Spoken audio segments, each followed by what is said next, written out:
On a oublié d'inscrire son nom dans les livres d'histoire. Et pourtant, lorsqu'elle avait 20 ans, cette vieille dame, comme des centaines d'autres femmes anonymes, a sauvé la France. Oh, elles sont énormes. Parce que j'en ai d'autres des pommes, moi, pas seulement. Mais celles-là, elles sont particulières, oui. Les résistantes. Il est grand temps que ces héroïnes méconnues sortent de l'ombre. Marie-Jo Schombardelove, 92 ans. Entrée dans la résistance à 16, arrêtée par la Gestapo, déportée en Allemagne. Madeleine Riffaut, 91 ans. L'une des seules femmes devenues franc-tireur, elle a affronté les Allemands, les armes à la main. Cécile Roll-Tanguy, 95 ans. Elle a tapé à la machine l'appel à l'insurrection de Paris, transportait des armes dans le landau de sa petite fille. Chacune à sa manière, sans jamais se rencontrer, Marie-Jo, Madeleine et Cécile ont traversé la guerre avec le même idéal, résister.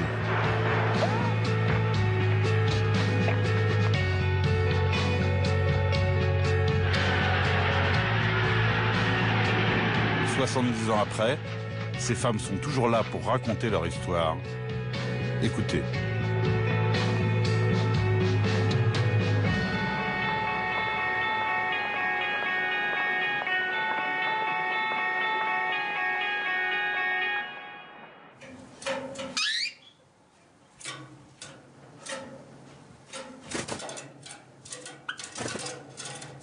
Madeleine Riffaut, 91 ans, vit seule dans son appartement sous les toits de Paris, dans le quartier du Marais.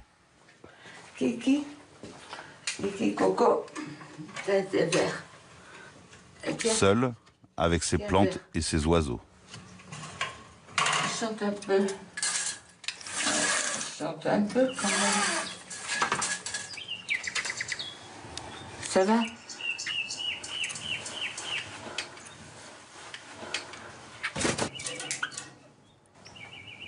Madeleine Riffaut passe des heures à écouter le rossignol et le moineau thaïlandais faire leur gamme.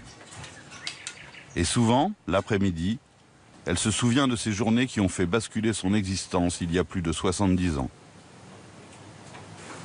Elle avait 16 ans, tout juste.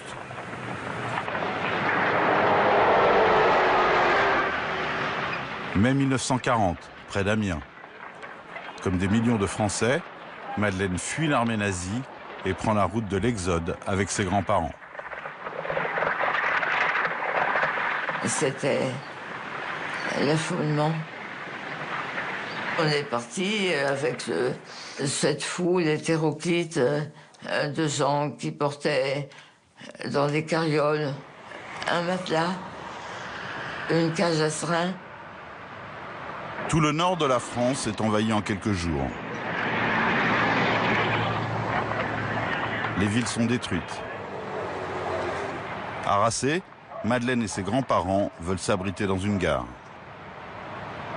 Il y avait une troupe de soldats allemands qui bivouaquaient là, en attendant un train pour aller je ne sais où.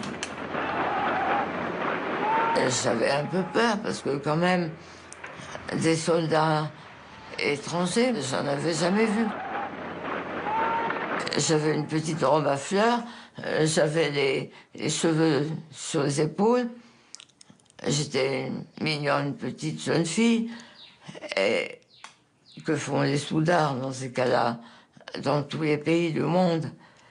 Ils les lutinent un peu. On plaisante au moins. Ouais, mais moi, j'avais peur, hein, bon. Je comprenais pas dans quelle langue ils parlaient, alors bon, là, me tire ma jupe, l'autre veut m'embrasser. Je me mets à hurler. Alors, l'officier s'amène et il réprimande ses soldats. Mais moi, il me renvoie avec un formidable coup de pied au cul. Et ce coup de pied au cul a décidé de toute ma vie. J'ai pensé très fort. Ah bon? c'est comme ça. Eh ben, je vous retrouverai. Vous n'allez pas nous humilier longtemps. Et je sais qu'il y en a qui résistent. Eh ben, je vais les retrouver. À l'automne 1941, Madeleine Riffaut, 17 ans, décide de partir s'installer à Paris.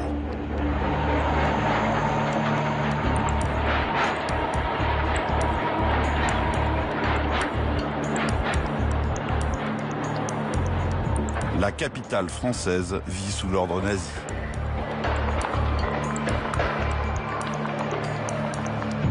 Officiellement, Madeleine est élève sage-femme au quartier latin.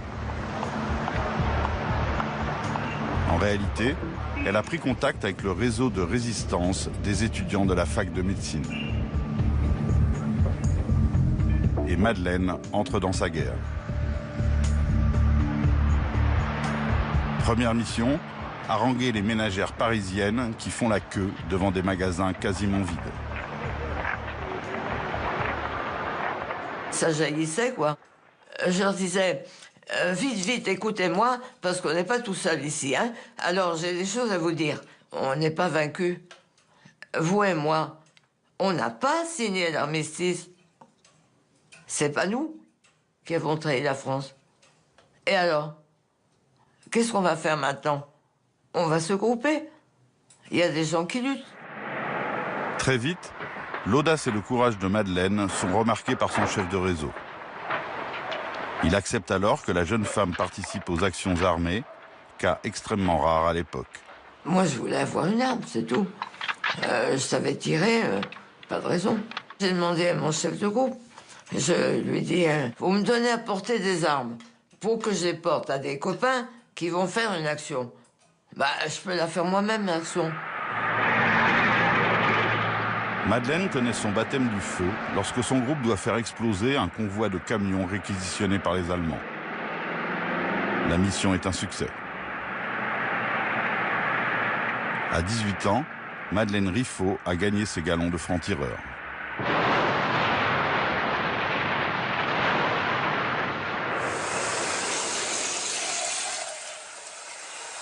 Cécile, elle, avait 20 ans quand la guerre a commencé.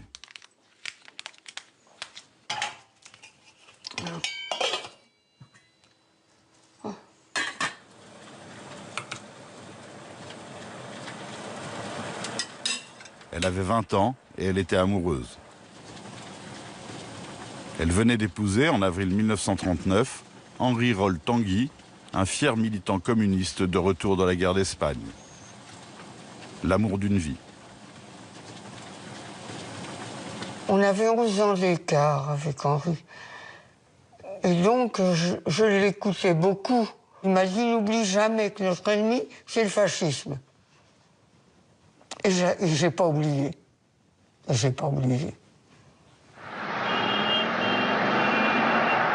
Le 3 septembre 1939, quand la France déclare la guerre à l'Allemagne nazie, le jeune couple Roll-Tanguy habite chez les parents de Cécile, dans le 20e arrondissement de Paris.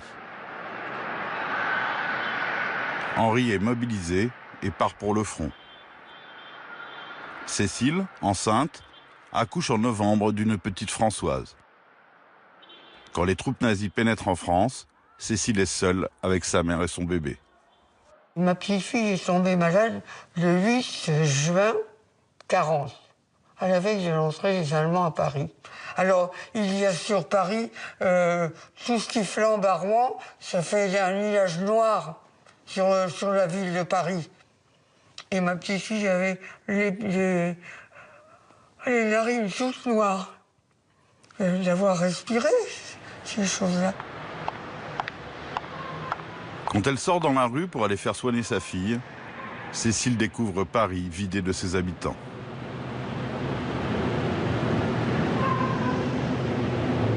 Les soldats allemands sont aux portes de la capitale. Cécile amène sa fille à l'hôpital.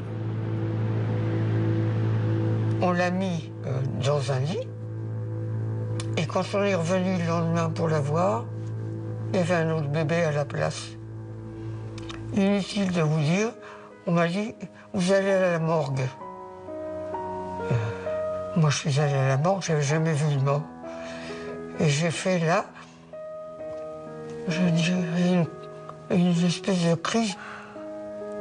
Ah. Je l'ai pas embrassé, j'ai pas pu.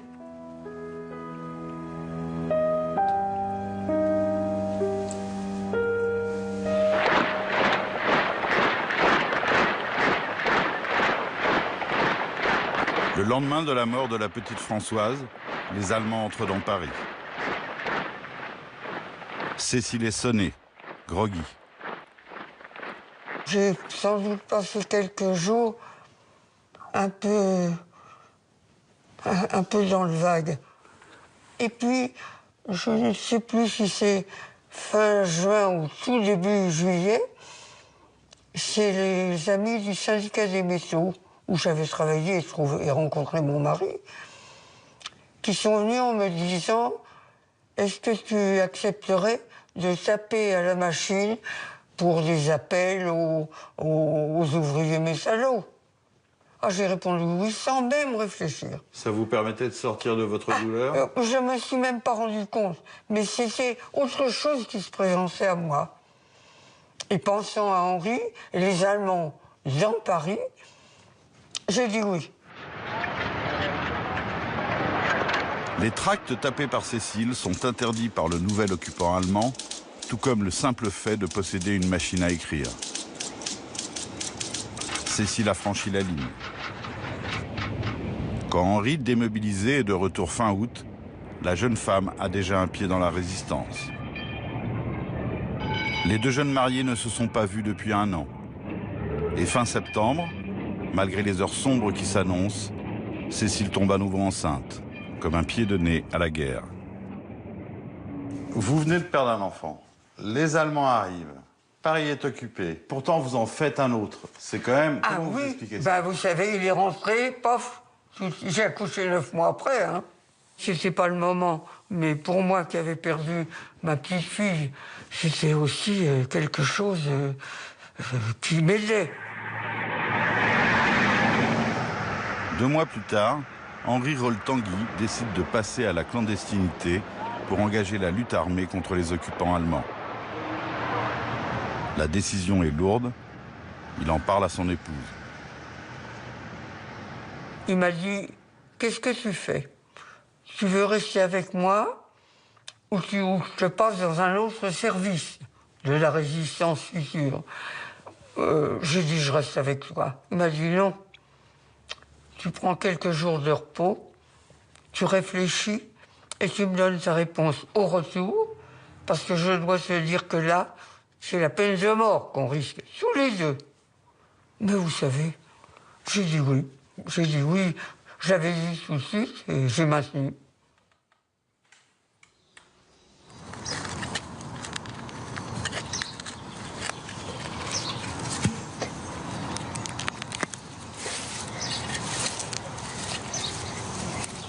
Pour Marie-Jo, la résistance, cela a presque été un réflexe naturel, une histoire de famille.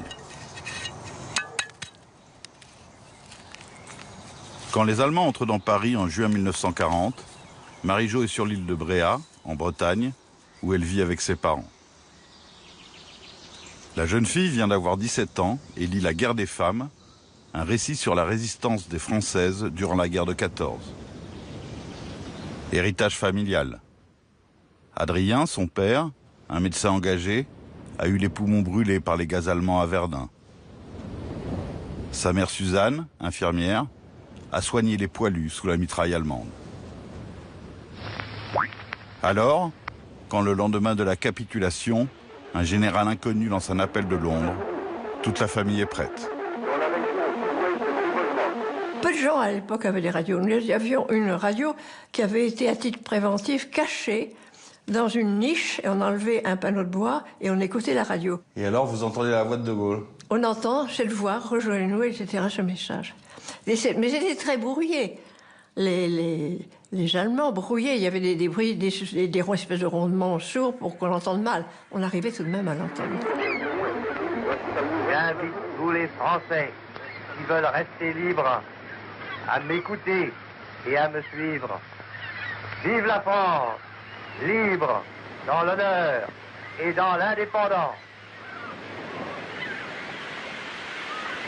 Qui décide d'agir dans votre famille en premier? Mais il n'y a pas une décision comme ça s'est fait petit à petit. Il y a eu des hommes qui ont voulu rejoindre Londres et il va falloir commencer à s'organiser en groupe d'amis pour trouver les petits bateaux et aider à ce départ. Marie-Jo et ses parents doivent donc dénicher dans la région des bateaux capables de déjouer la surveillance des Allemands qui ont bouclé la côte.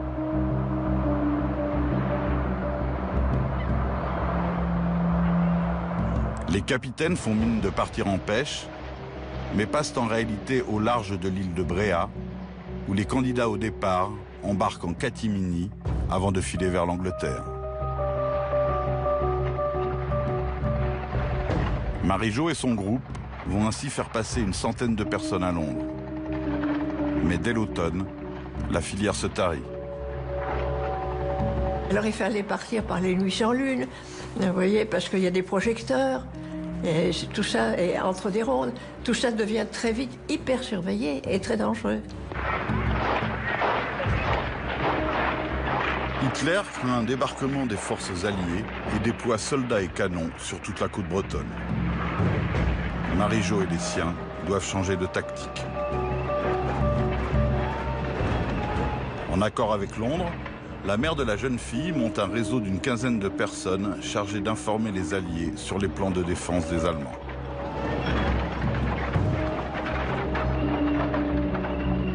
C'est Marie-Jo, désormais étudiante en première année de médecine à Rennes, qui est chargée de transporter plans et documents recueillis sur la côte jusqu'au QG clandestin dans la capitale bretonne. J'avais obtenu un laissez-passer, un Oswest, parce qu'en principe, toute la côte était interdite de circulation. Mais comme mes parents habitaient sur l'île, j'avais obtenu un Oswest, un laissez-passer. Donc j'allais sur la côte, et là, ma mère rapportait les renseignements qu'on pouvait avoir par son groupe sur les différents types de mouvements qui pouvaient intéresser, les fortifications, les occupations de tel et tel lieu. Et je ramenais tout cela à Rennes, qui était simplement une zone occupée.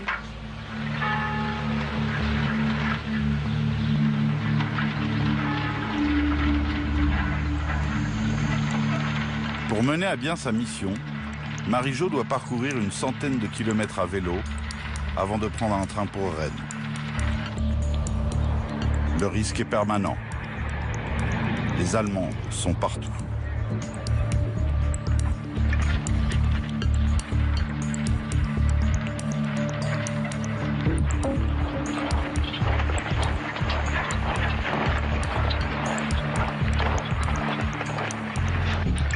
Marie-Jo passe entre les mailles du filet, jusqu'à ce jour de juillet 1941. Pendant l'été 41, je revenais de Tréguier, où une des membres de notre réseau m'avait donné des documents importants sur une fortification. Et alors à l'époque, la mode c'était la taille mince. Et on avait ce qu'on appelait les ceintures de pompiers. Et en dessous, j'avais agrafé les documents que je ramenais. Alors je roulais pour le ramener à Bréa avec un camarade de classe. Et on se fait arrêter par la feldgendarmerie. Alors c'était embêtant, il commençait à parler de commandanture, etc., on ne comprenait rien. Et heureusement, au bout d'un moment, ils voyaient qu'on ne comprenait rien, ils ont sorti un petit papier, c'était simplement une contravention, parce qu'on n'avait pas le droit de rouler côte à côte, il fallait rouler en file. J'ai payé la contravention. Et là, par exemple, ce jour-là, vous avez peur? Non, pas spécialement. Pourquoi?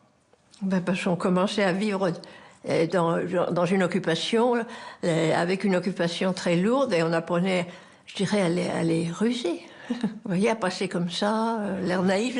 Les petites jeunes filles, ça passe très bien, vous savez.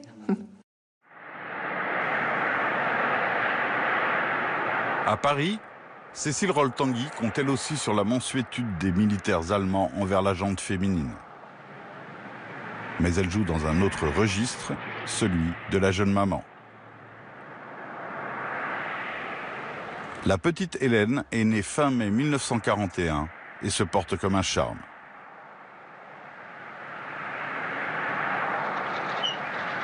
Ce bébé et son landau vont devenir la couverture idéale pour le travail clandestin de Cécile.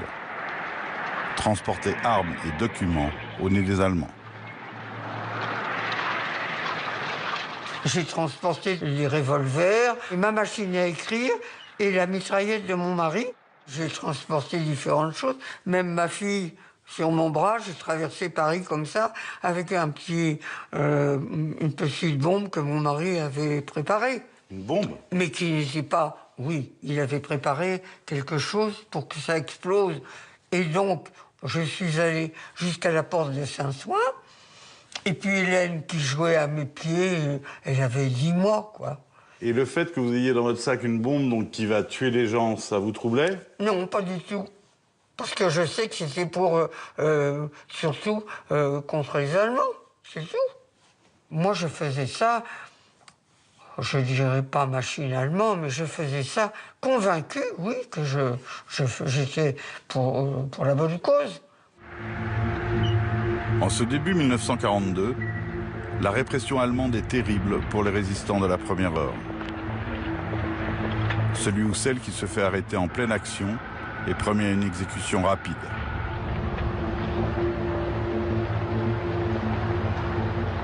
Malgré la menace, Cécile, la femme au landau, continue ses missions. Je fais attention quand je passe devant les vitrines pour voir si j'ai personne derrière moi. On est toujours sur le qui-vive, mais sans être pour autant avec la peur au ventre ou avec être toujours... Non, on regarde d'un air un peu détaché les vitrines, comme ça. Enfin, moi, c'est comme ça que j'ai vécu. Ça vous semble bizarre parce que l'esprit de la résistance, c'est quelque chose qui est plus fort que tout. Enfin, moi, je l'ai vécu comme ça. Et mon mari aussi. En Bretagne, Marie-Jo, elle aussi, continue ses missions à vélo entre l'île de Bréhat et Rennes. Mais sa couverture ne tient pas longtemps. En avril 1942, informée par un agent double, la Gestapo déclenche une vaste rafle contre les résistants bretons. Les 13 membres du réseau sont arrêtés, plus Marie-Jo. Je suis dans ma chambre d'étudiante, on sonne à ma porte, je suis au premier, je vois, police allemande. Ouvrez. Vous voyez, il fouille ma chambre, il ne trouve rien. Et puis je suis embarquée dans l'attraction noire.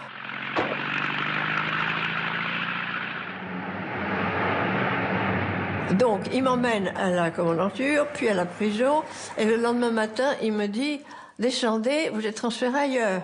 Et quand je vais dans le hall de la prison, il y a les trésors de mes parents.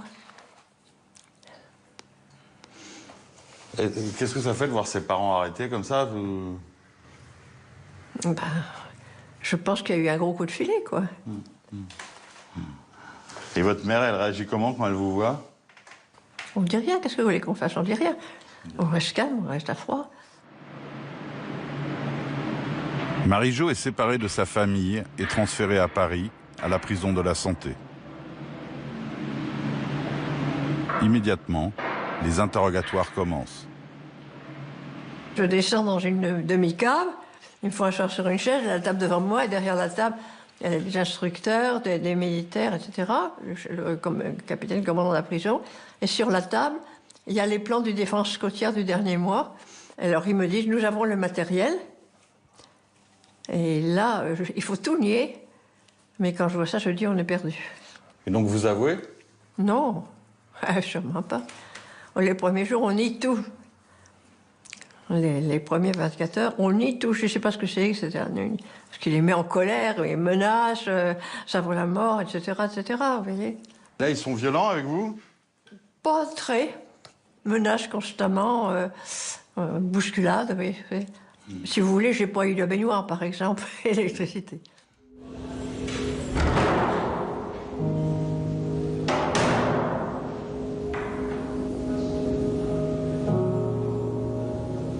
Marie-Jo est enfermée dans les cellules de la 2e division allemande punitive, réservée aux otages et aux condamnés à mort.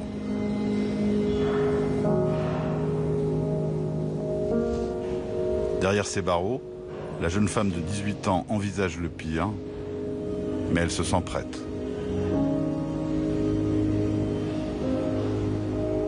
J'avais un poème d'Alfred de Vigny et qui, pour moi, avait un sens vraiment symbolique dans ces conditions. Ça s'appelle « La mort du loup » d'Alfred de Vigny. Et j'ai écrit sur le mur les 4 derniers livres de ce poème parce que ça évoque la dignité de celui qui va mourir. Et je vous l'ai dit, c'est gémir, pleurer, prier sont également lâches. Fais énergiquement ta longue et lourde tâche dans la voie où le sort a voulu t'appeler, puis, après comme moi, souffre et meurt sans parler.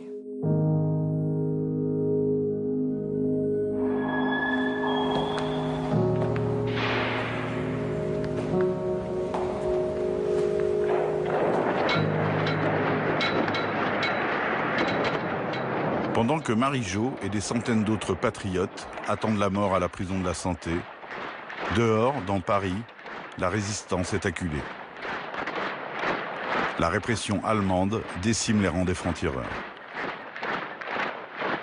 Pour l'instant, Madeleine Riffaut est passée à travers, mais plusieurs de ses copains n'ont pas eu cette chance. Les chefs de la résistance parisienne décident alors d'attaquer les militaires allemands en pleine rue, en plein jour, afin qu'aucun envahisseur ne se sente plus en sécurité dans la capitale. Il faut marquer les consciences, à chacun son boche. Madeleine va suivre cet ordre. Persuadée qu'une femme seule peut plus facilement approcher un militaire allemand, elle prend son revolver et part sillonner Paris à vélo.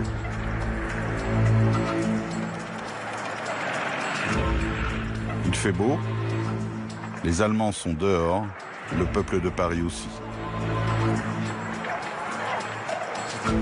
Sur les quais de Seine, Madeleine repère un sous-officier allemand, seul au milieu des civils.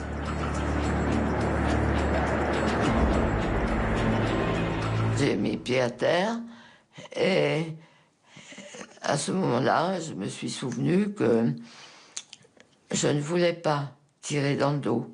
Alors j'ai attendu un instant qui m'a paru interminable. L'Allemand a senti une présence et s'est retourné. À ce moment-là, je lui ai tiré 2 balles dans la tête. Bon, je n'ai aucun état d'âme. J'en ai pas les moyens d'avoir l'état d'âme. Mes copains aussi, ils n'avaient rien demandé à personne, ils ont été tués. Bon. Dénoncée par un milicien, Madeleine est arrêtée tout de suite. Elle est amenée au quartier général de la Sûreté allemande, rue des Saussets. Pour la jeune résistante, l'enfer commence.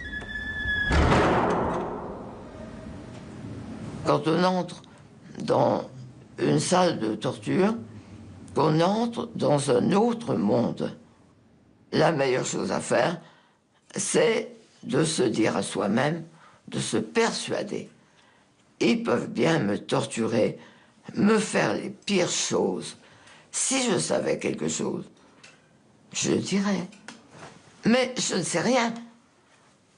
Et se dire à soi-même, je ne sais rien, je ne sais rien, je ne suis pas une résistante, je suis une petite nana comme les autres, je ne sais rien.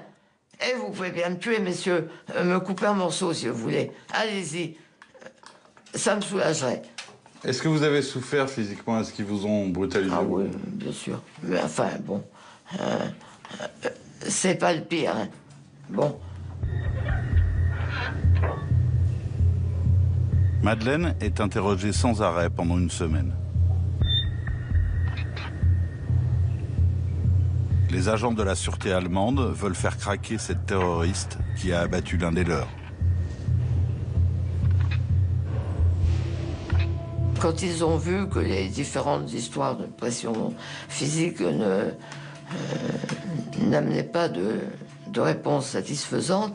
Ils m'ont fait regarder la torture des autres.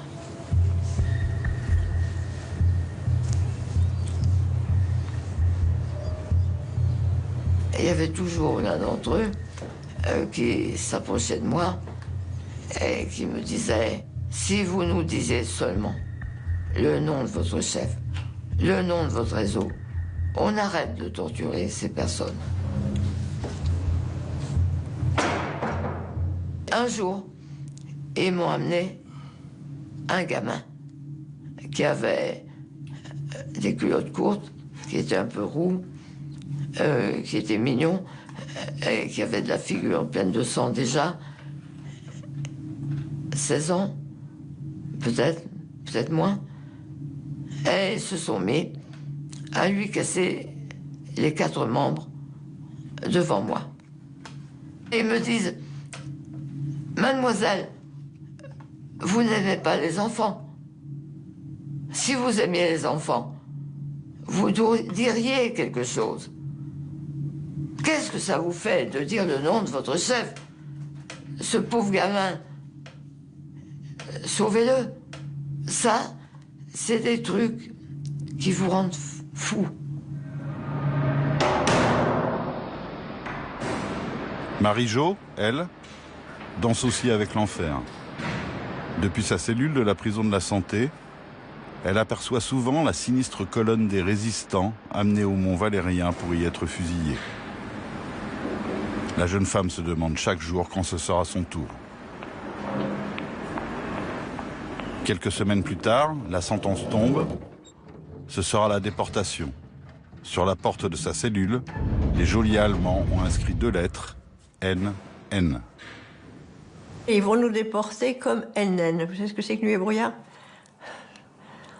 On tombe dans une catégorie qui s'appelle nuit et brouillard, qui doivent disparaître sans laisser de traces. Les hommes sont envoyés à Nassau-Struthof, qui est un camp de NN, et nous, les femmes, on va être envoyées à Ravensbrück.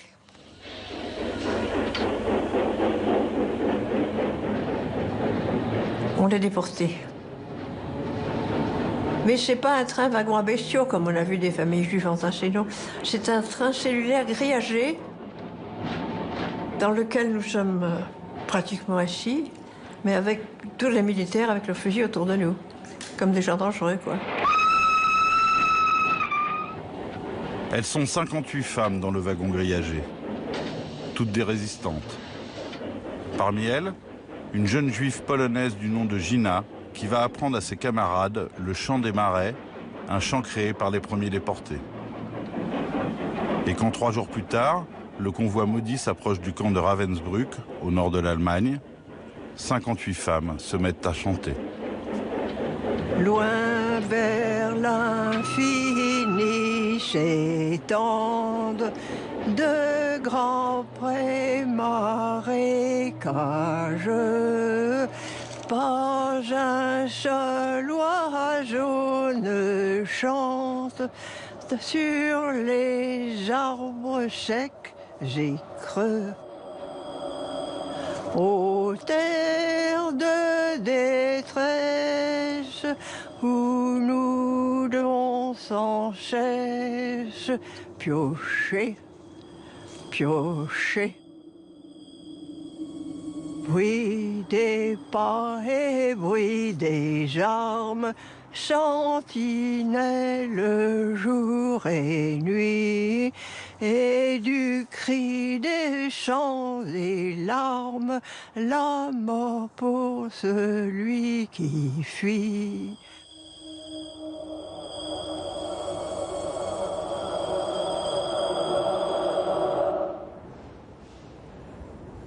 À Paris, Madeleine est à présent incarcérée à la prison de Fresnes. Nous sommes au début de l'été 1944. La jeune femme apprend qu'elle est condamnée à mort. Quand l'officier m'a annoncé ça, je me souviens que je lui ai dit « Merci, monsieur. Je voulais être fusillé. Je voulais en finir. Je voyais qu'une issue, c'était être fusillé. fusillé dans les étoiles. Vous savez combien nous étions romantiques. Dans sa cellule, alors qu'elle attend le peloton d'exécution, Madeleine trouve une image pieuse et un morceau de graphite. Et dans la chaleur de ses premières nuits d'été, elle écrit un poème. Et ils ont bien pu tordre mes mains. Je n'ai jamais donné vos noms. On va me fusiller demain. As-tu très peur? Dis oui ou non. 7 pas de long, et puis un mur. Si durs les murs, et la serrure. Ceux-là, demain, qui me tueront, ne les tuez pas à leur tour. Ce soir, mon cœur n'est plus qu'amour. Ce sera comme la chanson. Les yeux bandés, le mouchoir bleu, le poing levé, le grand adieu.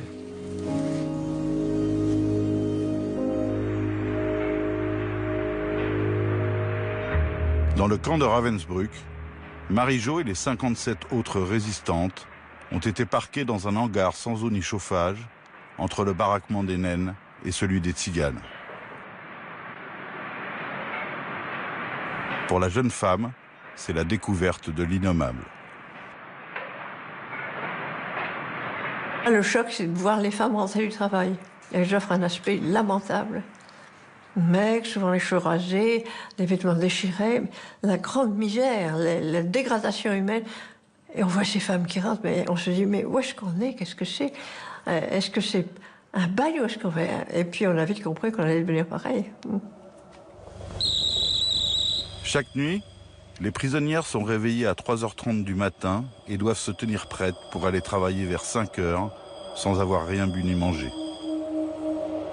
Car à celles qui se rendorment, les gardes SS attendent le moindre signe de faiblesse pour déverser leur cruauté. En prison, j'ai connu des choses dures, mais on était des êtres humains, des ennemis. Alors qu'à Ravensbrück, on est des choses, des objets. Et le SS a le droit de dire à l'autre, toi, je peux faire de toi ce que je veux, je suis supérieur, et je peux t'utiliser, t'exploiter à mort dans le travail, t'exécuter, etc. Durant ces longues journées de travail autour du camp, Marie-Jo rencontre d'autres résistantes déportées, dont Geneviève de Gaulle, la nièce du général. Restés ensemble, solidaires.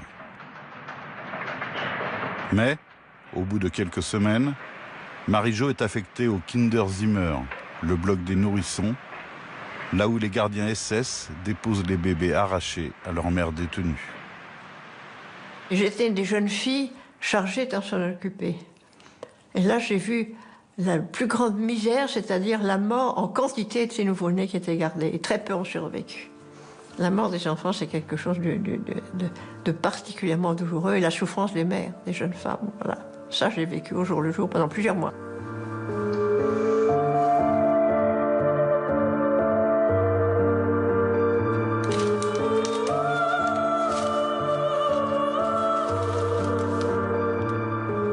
Durant son séjour à Ravensbrück, Marie-Jo a amené une centaine de bébés morts à la morgue du camp.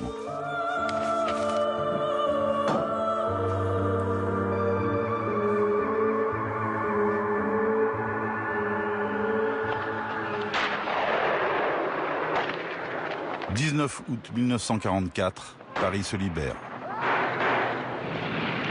Les Allemands sont attaqués partout.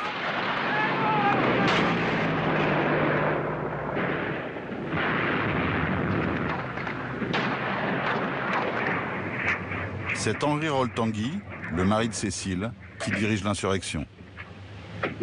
Cécile l'a rejoint dans le poste de commandement secret de la Résistance, un bunker situé sous la place d'Enfer Rochereau.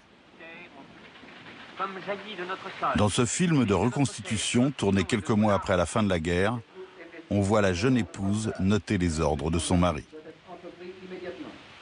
La mission des FFI de la région Île-de-France est ouvrir la route de Paris aux armées alliées victorieuses et les y accueillir. Le colonel-chef régional, Roll. Cécile, au cœur de l'histoire en marche. On s'est installé pour fonctionner à plein régime. Les officiers, chaque bureau était représenté comme d'un truc de l'armée ordinaire, 1er, 2e, 3e, 4e bureau. Et vous faisiez quoi? Eh bien, la dactylo de mon mari, toujours. Est-ce que vous vous rendez compte que Paris est en train de se libérer? Ah ben bien sûr, bien sûr. D'abord, ce que je tape, c'est là-dessus. C'est sur ce qui Paris qui se libère, ou des ordres, ou des choses comme ça. Par exemple, quand il y a eu... on a voulu faire une trêve. C'est moi qui ai tapé les premiers trucs comme quoi on n'acceptait pas. Pendant que Cécile tape dans son bunker, un miracle se produit à la prison de la Santé.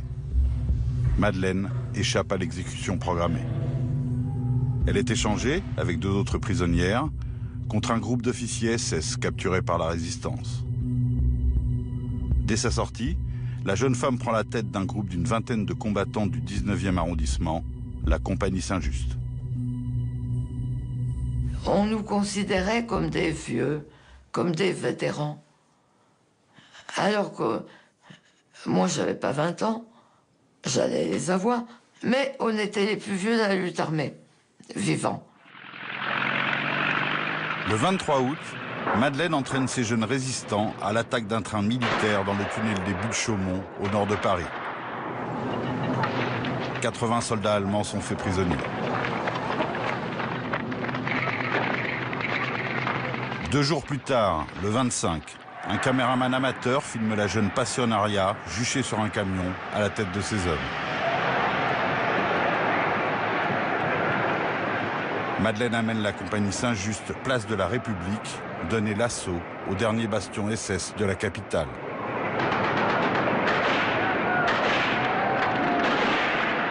Les SS que nous avions encerclés ne veulent pas se rendre à des civils, jamais.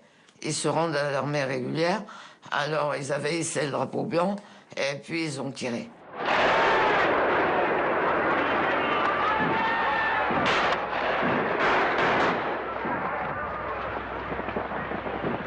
On a eu des morts, dont Michel Tagrine, qui était le dernier mort de l'insurrection. La guerre était finie à Paris depuis une bonne demi-heure. Et lui, voilà, il a reçu une balle doum-doum dans la tête. Et il est mort. Bon, nous, on était tellement malheureux avec Max et Emmanuel que pendant que tout le monde dansait, chantait, riait, s'embrassait et tout ça, nous, on était sur un banc et on pleurait toutes les larmes de notre corps, toute notre fatigue de 3 jours de combat sans manger, sans dormir, tout nous retombe dessus. Et on se laisse aller à sangloter. Et déjà, les gens ne nous regardaient plus.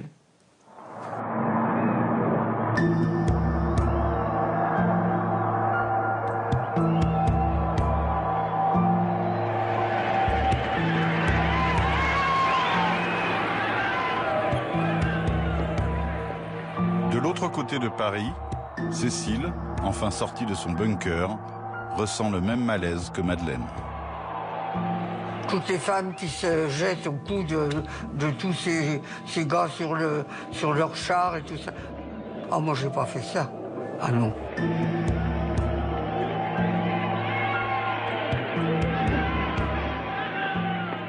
D'abord, je pense que c'est pas dans mon caractère, mais en plus, je pouvais pas. On en avait laissé trop en route. Tous ces copains qui avaient été fusillés, c'est une liesse à laquelle j'ai pas participé. Paris se libère et vous n'êtes pas heureuse? Paris libéré, oui, c'était logique, on avait tout fait pour ça. Mais de là aux exubérances qu'il y a eu à l'époque, ah non, non, j'aurais pas pu. J'aurais pas pu. Marie-Jo, elle, doit attendre le 21 avril 1945, 8 mois après la libération de Paris, pour être enfin libérée de Ravensbrück. Elle a 21 ans, elle est restée 20 mois dans le camp. Le retour vers Bréa se passe comme dans un songe. Marie-Jo a retrouvé Suzanne, sa mère, elle aussi rescapée des camps. Son père, Adrien, est mort en déportation. À son arrivée dans son île, la jeune femme comprend que son épreuve n'est pas finie. Nous rentrons à Bréa, on est fêtés par la mairie, par les enfants des écoles, et puis la vie va reprendre. Alors je vais dans ma chambre, je remets une robe de jeune fille, mais ce n'est plus la même personne qui était dedans. Moi, je ne suis pas squelettique, mais ce qui frappait les gens, c'est le regard qu'on avait. Mes yeux avaient vu le pire, la mort, la cruauté, etc. Et ma sœur aînée, par exemple, qui était infirmière, soignante, m'a invitée avec quelques amis à goûter. Ces amis lui ont dit « Mais ta jeune sœur, avec le regard qu'elle a, dans 10 jours, elle sera morte. » Vous voyez, ce qui frappait, on ramenait la mort avec nous.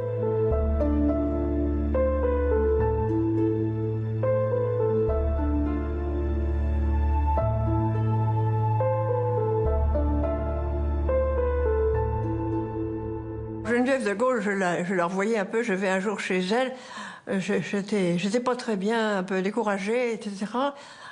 Mais je connaissais pas encore mon mari, c'est après les choses ont changé. Et je la vois chez elle avec son premier-né, petit Michel dans les bras. Et c'est là qu'elle m'a dit, tu vois Marie-Jo, nous les femmes, la vie nous a été vraiment rendue quand on a donné la vie nous-mêmes. Et je trouvais que c'était une très belle phrase. Ouais. Quelques mois plus tard, Marie-Jo rencontre Paul-Henri Chombardelove, un pilote français engagé dans la Royal Air Force pendant la guerre. Ils se marient fin 1947. Très vite, Marie-Jo attend un enfant. Quand j'étais enceinte, pour moi, c'était l'angoisse. Parce que pendant des mois à Ravensbrück, j'ai eu des enfants morts dans les bras. Est-ce que moi, j'aurais des enfants vivants? Et je me rappelais la phrase de Geneviève, que j'avais eue pas très longtemps avant. Tu verras, Marie-Jo. Oui.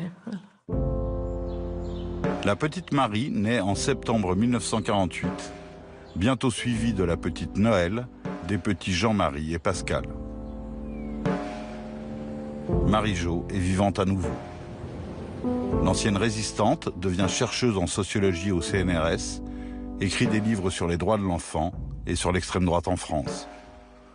En 1982, elle rejoint la Ligue des droits de l'homme, active, forcément active.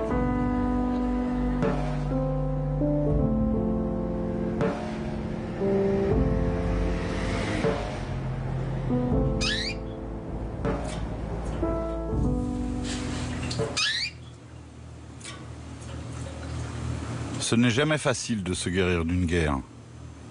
Quand elle est revenue à la vie normale après la résistance, Madeleine Riffaut a d'abord connu une profonde dépression, en manque de combat, d'aventure, d'héroïsme.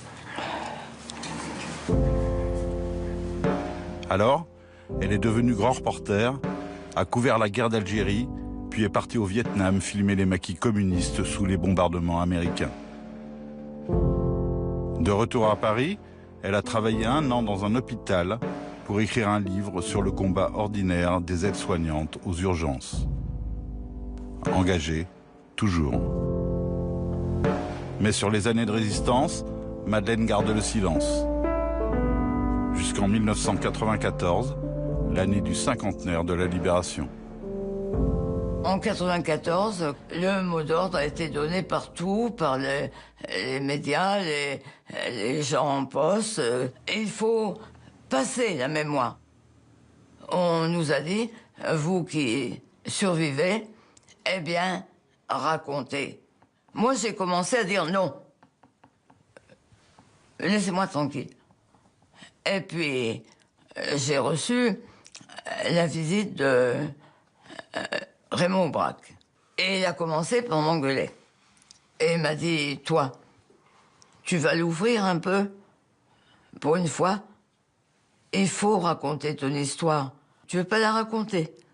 Alors, bon, ça veut dire que tu vas laisser tes petits camarades qui ont été fusillés à 16 ans, comme ça, dans l'oubli, que tu vas pas parler d'eux. Tu crois que c'est correct? Moi, je lui ai dit, vu comme ça, évidemment. Bon. C'était compliqué pour moi, parce que après la libération de Paris, j'avais gommé un tas de trucs. Et puis, à force d'aller dans les écoles, ceux qui ont été mes thérapeutes, c'était les mômes. Et il m'a fallu 10 ans pour sortir tout. Et puis là, bon, j'ai vécu une autre vie. Je connais l'histoire. Alors, Philippe... Tu vas bien? Ouais. On plante à quoi? J'ai des petits azalées, cyclamens. Oh, j'ai horreur des azalées. Oh, j'ai envie de te prendre des hortensias. Tu les prends? Ouais, je vais dire un mot à mes hommes de les porter. Ciao. Tiens, mon pote, porte-moi les fleurs. Voilà. Allez, on s'en va. Salut. Ciao. Il y en a marre avec mon âge, hein. Bon, j'en ai à foutre, moi, de mon âge. Le jour où quelqu'un se dit « je suis vieux », eh ben, il est vieux. Bon, mais si il passe au large et qu'il s'intéresse aux gens, eh ben, il vieillit pas. Enfin, pas dans sa tête, en tout cas. Ce qui est l'essentiel.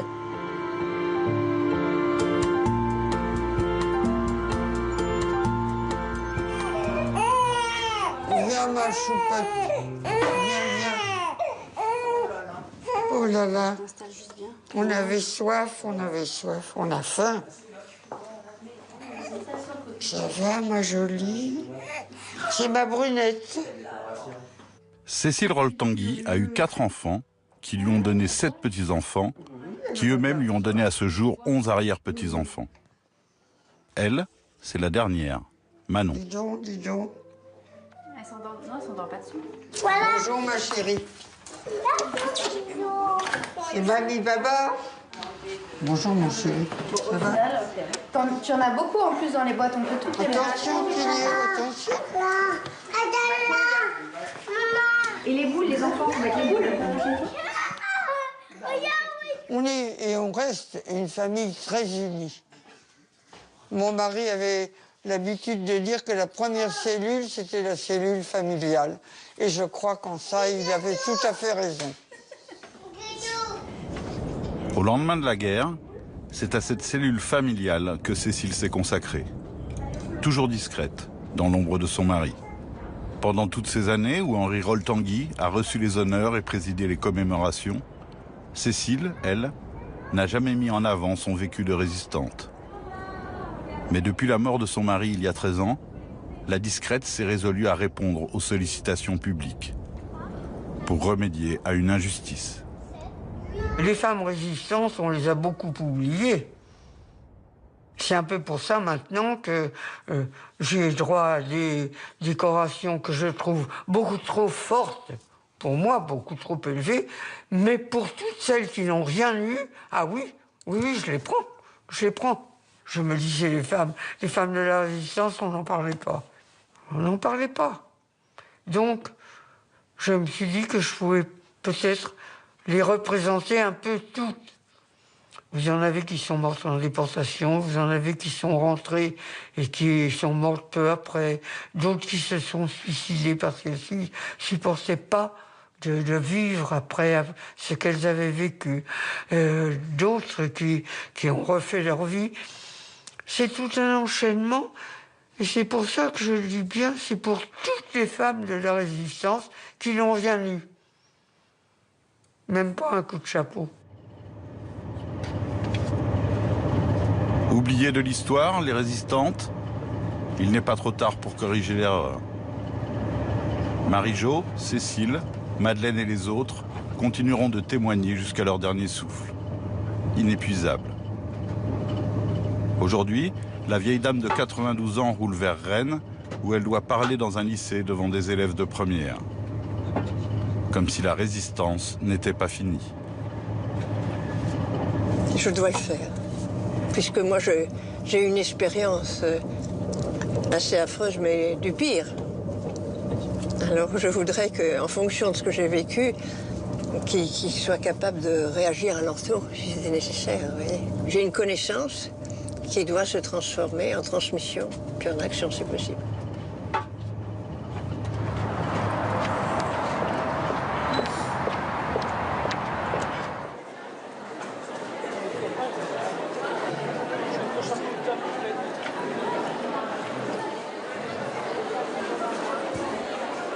J'avais votre âge quand j'étais résistante.